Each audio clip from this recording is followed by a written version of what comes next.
ಆತ್ಮೀಯ H16 news ವೀಕ್ಷಕರೇ, ನಾನು ನಿಮ್ಮವ MI ಅಥವಾ ಮಲ್ಲಪ್ಪ ಜೋತಾವರ್.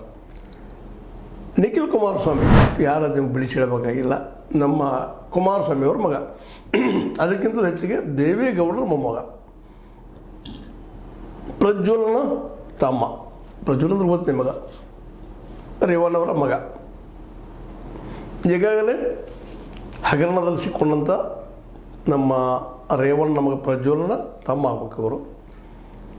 ಒಟ್ಟಾರೆ ಇಲ್ಲಿ ಹೇಳೋ ಉದ್ದೇಶ ಏನಪ್ಪ ಅಂತಂದ್ರೆ, ಇವತ್ತು JDS ಫ್ಯಾಮಿಲಿ ಪಕ್ಷ ಆಗ್ಯದ ಅಂತೇಳಿ ಆರೋಪ ಮಾಡ್ತಾರೆ ಅಂತ ಇವ್ರು ಹೇಳ್ತಾ ಇದ್ದಾರೆ.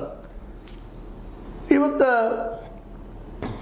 ಈ ನಮ್ಮ ದೇವೇಗೌಡರ ಪಕ್ಷದಲ್ಲೇ ಅವ್ರ ಫ್ಯಾಮಿಲಿ ಬಿಟ್ಟು ಯಾರು ಲೀಡರ್ಶಿಪ್ ಅದಾರ ಅಂತ ಪ್ರಶ್ನೆ ಮಾಡ್ಕೊಳ್ಬೇಕಾಗಿದೆ.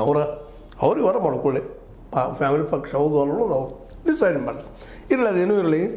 ಈಗ ಜನರೊಂದಿಗೆ ಜನತಾದಳ ಅಂತೇಳಿ ಹೊಸ ಒಂದು ನಾಮಕರಣ ಮಾಡ್ತಾಯಿದ್ದಾರೋ, ಅದು ಇಡೀ ರಾಜ್ಯ ತುಂಬ 58 ದಿನ ತುಮಕೂರಿನಿಂದ ಮತ್ತು ಮರಳಿ ಮೈಸೂರಿಗೆ ಬಂದು ಹತ್ತುವ ತನಕ ಒಂದು ಮೂಮೆಂಟ್ ಮಾಡ್ತಾಯಿದ್ದಾರೆ.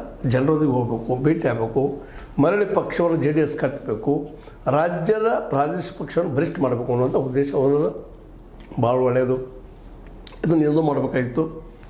ಜೊತೆಗೆ ತಮ್ಮ ಪಕ್ಷದಲ್ಲಿದ್ದಂಥ ಉಳಿದಂಥ ಹಿರಿಯರನ್ನು ಇನ್ನಷ್ಟು ಮುಂದಕ್ಕೆ ತಂದು ಮಾಡಿದರೆ ಇನ್ನೂ ಹೆಚ್ಚು JDSಗೆ ಬಲ ಬರ್ತಿತ್ತು ಏನೋ. ಆದರೂ ಯಾಕೋ ಏನೋ ಇನ್ನೊಬ್ಬರ ಮೇಲೆ ಅವ್ರಿಗೆ ವಿಶ್ವಾಸ ಇಲ್ಲೋ ಏನೋ ಗೊತ್ತಿಲ್ಲ. ಮತ್ತೊಬ್ಬ ಸಿದ್ದರಾಮಯ್ಯ ಬೆಳೆಸೋದು ಬೇಡಪ್ಪ ಅಂತಿರ್ಬೋದು. ಯಾಕೆಂದರೆ ನಾಳೆ ಅವರು ನಮ್ಗೆ ವೈರಿ ಆಗ್ತಿರೋ ಅಂತ ಏನೋ ಭಯನೂ ಇರ್ಬೋದಿಲ್ಲ ಯಾವುದೋ ಮೂಲೆಯಲ್ಲಿ. ಏನೋ ಆಗಲಿ, ಇವತ್ತು ನಿಖಿಲ್ ಅವರು ರಾಜ್ಯದ ಒಂದೇನಪ್ಪ ಜನರ ಜೊತೆಗೆ ಭೇಟಿಯಾಗಿ ಅವ್ರ ಸಮಸ್ಯೆಯನ್ನು ಕೇಳಿ ಅದಕ್ಕೆ ಪರಿಹಾರ ಹುಡುಕುವಂಥದ್ದು, ಆಡಳಿತಾರೂಢ ಪಕ್ಷದ ವಿರೋಧವಾಗಿ ಪ್ರತಿಭಟನೆ ಮಾಡುವಂಥದ್ದು, ಇವೆಲ್ಲ ಮಾಡಬೇಕು ಅಂತ ಏನೋ ಪ್ಲ್ಯಾನ್ ಮಾಡ್ಕೊಂಡಿದ್ದಾರೆ.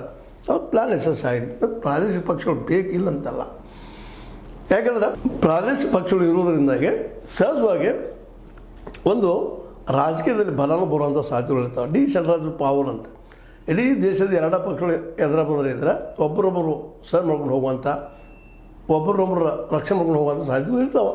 ಅಮೇರಿಕಾದಲ್ಲಿ ಈಗಾಗಲೇ ಇರ್ತದಲ್ರಿ, ಮೂರನೇ ಪಾರ್ಟಿ ಕಟ್ಟಬೇಕಂದ್ರೆ ಇಬ್ಬರು ಕಟ್ಟಲಿಕ್ಕೆ ಒಳ್ಳಿಲ್ಲ. ಅದು ಎಂಥ ಐಕಾನ್ ನಿಮಗೆ ಗೊತ್ತದ. ಈ ನಮ್ಮ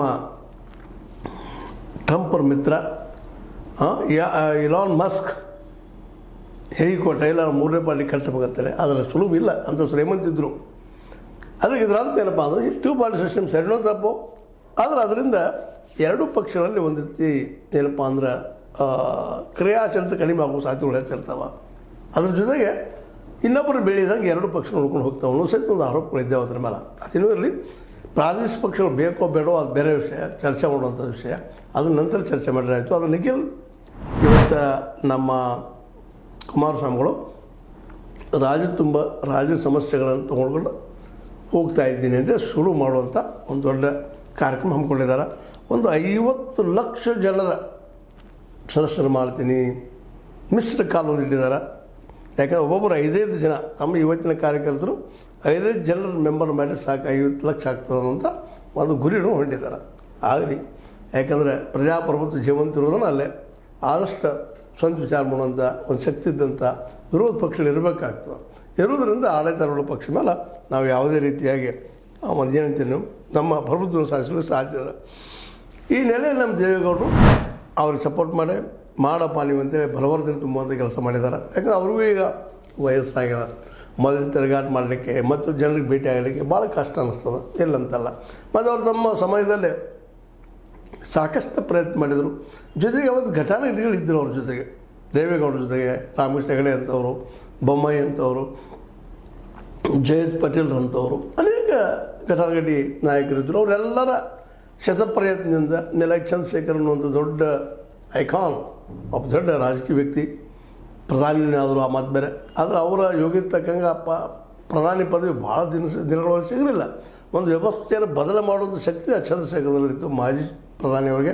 ಅದು ಅವರಿಗೆ ಪೂರ್ಣ ಬಹುಮತ ಸಿಗದ ಇತಿಹಾಸದಲ್ಲಿ ಹೋದ್ರು ಅನ್ನೋದು ಅಷ್ಟೇ ಸತ್ಯದ. ಬಟ್ ಅವರೆಲ್ಲರ ಪ್ರಯತ್ನದಿಂದಾಗಿ ಇವತ್ತೇನು ಜನತಾದಳ ಎಸ್, ಜನತಾದಳ ಯು, ಅದೇ ರೀತಿ RJD ಹೀಗೆಲ್ಲ ಪಕ್ಷಗಳಾಗಿ ಉಳಿದವಲ್ಲ, SP ಅದು ಇದೆಲ್ಲ ಮೂಲ ಹುಟ್ಟಿದ್ದೆ ಈ ಜನತಾ ಪಕ್ಷದಿಂದ.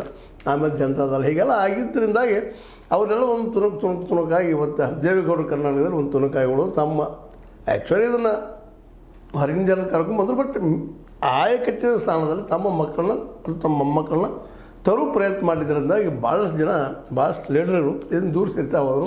ಅದ ಕಾರಣಕ್ಕನ ನಾವು ಇವತ್ತಿನ ಸಿದ್ದರಾಮಯ್ಯನವರು ಹೊರಗೆ ಹೋದ್ರು ಸಹಿತ ಇವತ್ತು ನಮ್ಗೆ ಗೊತ್ತಿರೋ ವಿಷಯ. ಅದನ್ನು ಚರ್ಚೆ ಮಾಡೋದ್ರೆ ಏನೂ ಅರ್ಥ ಇಲ್ಲ.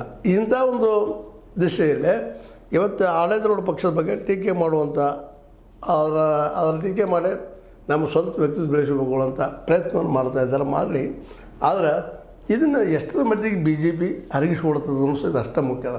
ಯಾಕಂದರೆ ಈಗ ಪ್ರಬಲವಾಗಿ ಏನಾದರೂ ಜೆ ಡಿ ಎಸ್ ಬೆಳೀತಪ್ಪ ಅಂದ್ರೆ ಅದು ಕೇವಲ ಕಾಂಗ್ರೆಸ್ಗೆ ಅಷ್ಟೇ ಅಲ್ಲ, ಬಿ ಜೆ ಪಿಗೂ ಮುಳ್ಳಾಗ್ತದೆ ಅನ್ನೋದು ಅವ್ರಿಗೂ ಗೊತ್ತದ. ಹೀಗಾಗಿ ಅವ್ರು ಎಷ್ಟು ಮಟ್ಟಿಗೆ ಸ್ಪಂದಿಸ್ತಾರೆ ಜೆ ಡಿ ಎಸ್ ಬೆಳೆದ್ರಲ್ಲಿ ಅನ್ನೋ ಸಹಿತ ಅಷ್ಟೇ ಮುಖ್ಯ ಅದ. ಯಾಕಂದರೆ ನಾಡಿನ ತುಂಬ ಬಿ ಜೆ ಪಿ ಇವತ್ತು ಕಾಂಗ್ರೆಸ್ ಬಿಟ್ಟರೆ ಬಿ ಜೆ ಪಿನ ದೊಡ್ಡ ಪಕ್ಷ ಆಗಿ ಬೆಳೆದಿರ್ತದೆ. ಇವತ್ತು ಎಲ್ಲ ಕಡೆ ಅವರ ಕಾರ್ಯಕರ್ತರು ಸಿಗ್ತಾ ಇದ್ದಾರೆ. ಆರ್ ಎಸ್ ಎಸ್ ಅಂತ ಈ ಒಂದು ಕೆಲಸದಲ್ಲಿ ಮುಂಚೂಣಿಯಲ್ಲಿದೆ ಅನ್ನೋದು ಗೊತ್ತದ. ಆದರೂ ಒಂದಿಷ್ಟು ಸಮಯಕ್ಕೆ ತಕ್ಕಂಗೆ ತನ್ನ ಇದನ್ನು ಏನಪ್ಪ ಅಂದರೆ ಸಿದ್ಧಾಂತಗಳ ಬದಲಾವಣೆ ಮಾಡ್ಕೊಂಡಿದ್ರು ಸಹ ಒಂದಿಷ್ಟು ಜನಪರವಾದ ಕಾಳಜಿ ಇದ್ದಂಥ ಕೆಲವೊಂದಿಷ್ಟು ಗುಣಗಳು ನಮ್ಮ ಈ ದೇವೇಗೌಡರ ಮಕ್ಕಳ ಮತ್ತು ಮೊಮ್ಮಕ್ಕಳಲ್ಲಿ ಇದ್ದಾವಲ್ಲಿ ಎರಡು ಮಾತಿಲ್ಲ. ಯಾಕೆ ಅವ್ರ ಪ್ರಭಾವ ಆಗಿಲ್ಲ ಅಂತ ಅನ್ಲಿಕ್ಕೆ ಸಾಧ್ಯ ಇಲ್ಲ. ಇವತ್ತು ಸಿದ್ದರಾಮಯ್ಯನವರಲ್ಲಿ ಏನಾದರೂ ಒಂದಿಷ್ಟು ಒಳ್ಳೆಯ ಕೆಟ್ಟ ಎರಡೂ ಬಂದಿಲ್ಲ ಸಹ ಅದಕ್ಕೆ ಕಾರಣೀಕರ್ತರು ನಮ್ಮ ದೇವೇಗೌಡರು ಅವ್ರ ಜೊತೆಗೆ ಕೂಡಿದ್ದು. ಅದೇ ಕಾಲಕ್ಕೆ ಅವತ್ತು ರಾಜಕೀಯ ಮಾಡಿದ್ದು, ಇವತ್ತು ರಾಜಕೀಯ ಮಾಡ್ತಾ ಇರೋದು. ಆ ನೆಲೆಯಲ್ಲೇ ಏನೂ ಇಲ್ಲ. ಇವತ್ತು ನಿಖಿಲ್ ಕುಮಾರಸ್ವಾಮಿಗಳು ಸೋತಿರುವುದಿಲ್ಲ ಅಂತಲ್ಲ, ಅದಕ್ಕೆ ಕಟ್ಟು ತಿನ್ನೋದು ಧ್ಯೇಯ ಇಟ್ಕೊಂಡಿದ್ದಾರೆ. ಅದು ಭಾಳ ಮೆಚ್ಚುವಂಥ ವಿಷಯ. ಇನ್ನು ಇವರು ಮುಖ್ಯವಾಗಿ ಮಾಡಬೇಕಾಗಿದ್ದೇನಪ್ಪ, ಏನು ಇಶ್ಯೂ ತೊಗೊಂಡು ಹೋಗುವಂಥದ್ದು. ಬರೀ ಕೇವಲ ಸಿದ್ದರಾಮಯ್ಯ ಟೀಕೆ ಮಾಡೋದು ಅಥವಾ ಈಗಂತೂ ಇವತ್ತು ಬಿ ಜೆ ಪಿ ಜೊತೆ ಹೊಂದಾಣಿಕೆ ಮಾಡ್ಕೊಂಡಿದ್ದಾರೆ, ಆ ಕಾರಣಕ್ಕೆ ಅವ್ರು ಟೀಕೆ ಮಾಡ್ತಿರೋದು, ಇಂಥೆಲ್ಲ ಘಟನೆಗಳಿಂದ ಪಾರ್ಟಿ ಬೆಳಿತೈತಿ, ಅದು ದೊಡ್ಡದಾಗ್ತೈತಿ ಅನ್ನೋಕ್ಕಿಂತಲೂ ಇವ್ರದ್ದೇ ಸಿದ್ಧಾಂತದ ಮಣ್ಣಿನ ಮಕ್ಕಳಪ್ಪ ನಾವು ಅನ್ನುವಂಥ ಮಾತು.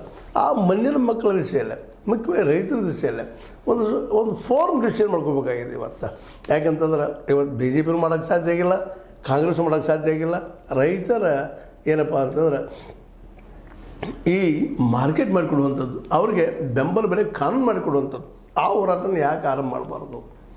ಇದು ಭಾಳ ಮಹತ್ವದ. ಪ್ರತಿಯೊಂದು ಹಳ್ಳಿಗೂ ಏನಪ್ಪ ಅಂತಂದ್ರೆ ಗೋಡಾನು ಕಟ್ಟಿಕೊಡಿಸುವಂಥ ಪ್ರಯತ್ನವನ್ನು ಯಾಕೆ ಮಾಡಬಾರ್ದು? ನಿಖಿಲ್ ನಮ್ಮ ಕುಮಾರಸ್ವಾಮಿಗಳು ಯಾಕಂದ್ರೆ ಒಂದು ಸಂಘಟನೆದ ಅವ್ರ ಹಿಂದೆ ಜನ ಇದ್ದಾರೆ, ಒಂದಿಷ್ಟು ಓಡಾಡುವಂಥ ಜನ ಇದ್ದಾರೆ. ಅದು ಜನರ ಸಮಸ್ಯೆಗೆ ನಾವು ಹೋದ್ವಿಪ್ಪ ಅಂದ್ರೆ ಅದು ಬದಲಾಗಕ್ಕೆ ಸಾಧ್ಯತೆ. ಮತ್ತು ಅದೇ ಕಾಲಕ್ಕೆ ರಿಸರ್ವೇಷನ್ ಹಿಂದಿನ ಹೇಳೋದು ಬರೋದು ಹಿಂದುಳಿದವರ ರಿಸರ್ವೇಷನ್ ಸಲುವಾಗಿ ಇವತ್ತೇನು ಕಾಂತರಾಜ್ ಅವರದೇನು ಬದಿಗೆ ಸೇರಿಸಿದ್ರು, ಎಲ್ಲರೂ ಕಾರಣೀಕರ್ತರು ಅದಕ್ಕೆ. ಇವತ್ತು ಈಗ ಗೊತ್ತಿದ್ದಂಗೆ ಎಲ್ಲರೂ ಇವತ್ತು ವಕೀಲ ಲಾಬಿ ಇರ್ಬೋದು, ಲಿಂಗಾಯತ್ ಲಾಬಿ ಇರ್ಬೋದು, ಇವತ್ತೇನೋ ತಮ್ಮ ಶಾಸಕರು ಹಚ್ಚಿರೋದ್ರಿಂದ ಅದನ್ನು ಖರ್ಚು ಮಾಡಿರ್ಬೋದು, ಅದು ಬದಲಾಯಿಸಿರ್ಬೋದು.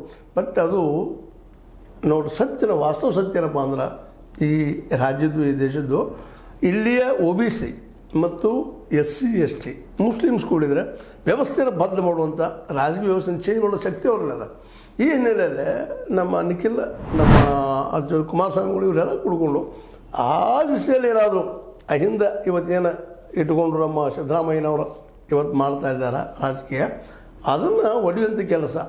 ನಾವು ಕೇವಲ ಒಕ್ಕಲಿಗರಿಂದ ಲಿಂಗಾಯತಿನ ಭಾಳ ವರ್ಷ ಹೋಗೋದಿಲ್ಲ. ಇದು ಅವರಲ್ಲಿ ಜಾಗೃತಿ ಮೂಡಲಿಕ್ಕತ್ತದ. ಹಿಂದುಳಿದವರಲ್ಲ, ಮುಂದೆ ಅಲ್ಪಸಂಖ್ಯಾತರಲ್ಲಿ ಅವರು ಹೋದ ಒಂದು ಆಗಬೇಕು ಅನ್ನೋದು ಬರ್ತಾಯಿದೆ. OBC ಮತ್ತು ಅಲ್ಪಸಂಖ್ಯಾತರ ಜೊತೆಗೆ SC ST ಜನರಿಗೂ ಸಹಿತ ಹೆಚ್ಚು ಇವ್ರ ಜೊತೆ ಅಡ್ಜಸ್ಟ್ ಆದಂಗೆ ಮೇಲ್ವರ್ಣೀಯ ಜಾತಿಗಳ ಜೊತೆ ಅಡ್ಜಸ್ಟ್ ಆಗ್ತಾ ಇರೋದಿಲ್ಲ. ಇದನ್ನು ತಿಳ್ಕೊಂಡು ರಾಜಕೀಯ ಮಾಡಿದರೆ ಪ್ರತಿಯೊಂದು ಹಳ್ಳಿ ಗೋಡಾವನ, ಶಾಲೆ ಮತ್ತು ನೀರಿನ ವ್ಯವಸ್ಥೆ ಮಾಡೋ ದಿಶೆಯಲ್ಲೇ ಒಂದು ವ್ಯವಸ್ಥೆ ಕಟ್ಟಲಿಕ್ಕೆ ಹೊರಟ್ರೆ ರಾಜ್ಯದಲ್ಲಿ ಒಂದಿಷ್ಟೇನೋ ಇನ್ನೂ ಅಷ್ಟೇ ಹೆಚ್ಚಿಗೆ ಬೆಳಿಬೋದೇನೋ ಅನ್ನುವಂಥದ್ದು. ಮತ್ತು ಕೇವಲ ಸಿದ್ದರಾಮಯ್ಯ ಟೀಕೆ ಮಾಡೋದು, ಇವಾಗ ಸಿದ್ದರಾಮಯ್ಯ ಹೊರಗಿದ್ದಾರೆ ಅವ್ರು ಟೀಕೆ ಮಾಡೋದು, ನಾಳೆ ಕಾಂಗ್ರೆಸ್ ಜೊತೆ ಹೊಂದಾಣಿಕೆ ಆಯ್ತಪ್ಪ ಅಂತ ಪ್ರಸಂಗ ಬಂತು ಅಧಿಕಾರ ಹಿಡಿಸೋವಾಗಿ, ಆಗ BJPನ ಬೈದು ಇವೆರಡೂ ಮಾಡಿದ್ದನ್ನು ಜನ ನೋಡಿದ್ದಾರೆ. ಅದಕ್ಕೆ ಜನರಿಗೆ ವಿಶ್ವಾಸ ಬರಬೇಕಾಗಿದ್ರೆ ಮೊದಲದಾಗಿ ಸಾಲ ಮನ್ನಾ ಮಾಡಿದ್ವಿ ಹಾಗೆ ಹೀಗೆಲ್ಲ ಹೇಳ್ತೀರಿ, ಅದೇ ಅಂಥ ದೊಡ್ಡ ಪ್ರಮಾಣದಲ್ಲಿ ಏನಾಗಿಲ್ಲ. ಈಗ ನೀವು ಮಾಡಬೇಕಾಗಿದ್ದೇನಪ್ಪ ಅಂತಂದ್ರೆ ಪ್ರತಿ ಹಳ್ಳಿ ಗೋಡಾವನ ಅಂದರೆ ಪಂಚಾಯತ್ ಗೋಡಾವನ, ಅದೇ ಮಾರ್ಕೆಟ್ ಆಗುವಂಥದ್ದು, ಮತ್ತು ಅದ್ರ ಜೊತೆಗೆ ಹಳ್ಳಿ ನೀರು ಸಿಗುವಂಥ ಕೆರೆ ಇವ್ರು ಮಾಡೋ ಜೊತೆಗೆ ಶಾಲೆಗಳನ್ನು ನೀವು ಮಾಡಿದ್ರಪ್ಪ ಅಂದ್ರೆ ಒಂದು ಹೋಬಳಿಗೆ ಒಂದು PU ಕಾಲೇಜ್ವರೆಗೆ ಕಾಲೇಜ್ ಮಾಡಿ, ಮತ್ತು ಪ್ರತಿ ಹಳ್ಳಿಗೂ ಅಪ್ ಟು ಮಾಧ್ಯಮಿಕ ಶಾಲೆವರೆಗೆ ಶಾಲೆಗಳನ್ನು ಮಾಡಿದರೆ ಆ ದಿಶೆಯಲ್ಲಿ ಏನಾದರೂ ಕಾರ್ಯಕ್ರಮ ಹಮ್ಮಿಕೊಂಡ್ರೆ ಮೋಸ್ಟ್ಲಿ ನಿಖಿಲ್ ಅವರು ಯಶಸ್ವಿ ಆಗ್ಬೋದು. ಯಾಕೆ ಹಿಂದೇನೋ ಕೆಲವೊಂದು ಮೇಲೆ ಆರೋಪಗಳು ಪ್ರತ್ಯಾರೋಪ ಇದ್ದೇ ಇರುವ ಆ ಮಾತು ಬೇರೆ. ಆದರೂ ಯಾಕಪ್ಪ ಅಂದ್ರೆ ಒಂದು ಇರಬೇಕು ಇಲ್ಲಿ ವಿರೋಧ ಪಕ್ಷ ಅನ್ನೋದು. ಆ ದೃಷ್ಟಿ ಇಟ್ಕೊಂಡು ಕೇವಲ ಒಕ್ಕರಿಗೆ ಲಾಬಿ ಮಾಡೋಕ್ಕಿಂತಲೂ ಅದನ್ನು ಮೀರಿದಂಥ ಒಕ್ಕರಿಗೂ ಸಹಿತ ವಿಶ್ವಾಸ ತೆಗೆದುಕೊಂಡು ಅದು ಒಕ್ಕರಿಗೆ ಅವರು ರೈತರಿಗೆ ನೀವು ಮಾರ್ಕೆಟ್ ಮಾಡಿಕೊಡುವಂಥ ಒಂದು ಮೂಮೆಂಟ್ ನೀವು ಶುರು ಮಾಡಿದರೆ ಭಾಳ ಒಳ್ಳೆ ರಿಸಲ್ಟ್ ಬರ್ಬೋದೇನೋ ಅಂತ ಒಂದು ತರ್ಕ. ನೀವು ನಿಂತಿರ್ಲಿಕ್ಕಿಲ್ಲ ಅವರ ಯಾವ್ದು ಲೈಕ್ ಮಾಡ್ಬೋದು, ನೀವು ಮಾಡಿಬಿಟ್ಟು ಏನಾದರೂ ಮಾಡಿರಿ.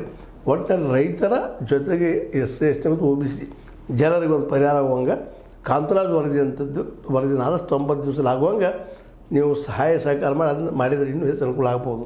ಯಾಕೆಂತಂದ್ರೆ ಮ್ಯಾಕ್ಸಿಮಮ್ 85% ಜನ ಇಲ್ಲಿದ್ದಾರೆ ಅನ್ನೋದು ಗೊತ್ತಿರಲಿ ಅಂತ ಹೇಳ್ತಾ, ಇದು ನಿಮಗೆ ಲೈಕ್ ಆಗಿರ್ಬೋದು. ಲೈಕ್ ಮಾಡಿ ಶೇರ್ ಮಾಡಿ, ಕಾಮೆಂಟ್ ಮಾಡಿರಿ. ಜೊತೆಗೆ ಸಬ್ಸ್ಕ್ರೈಬ್ ಆಗೋದು ನಿಲ್ಲಿಸಿ ಹೋಗ್ಬೇಡ್ರಿ. S60 ನ್ಯೂಸ್ ಅರ್ಧ ಸೀತಾರಾಮ್ ಸತ್ಯ ಕೈಗಡೆ ವಂದನೆಗಳು.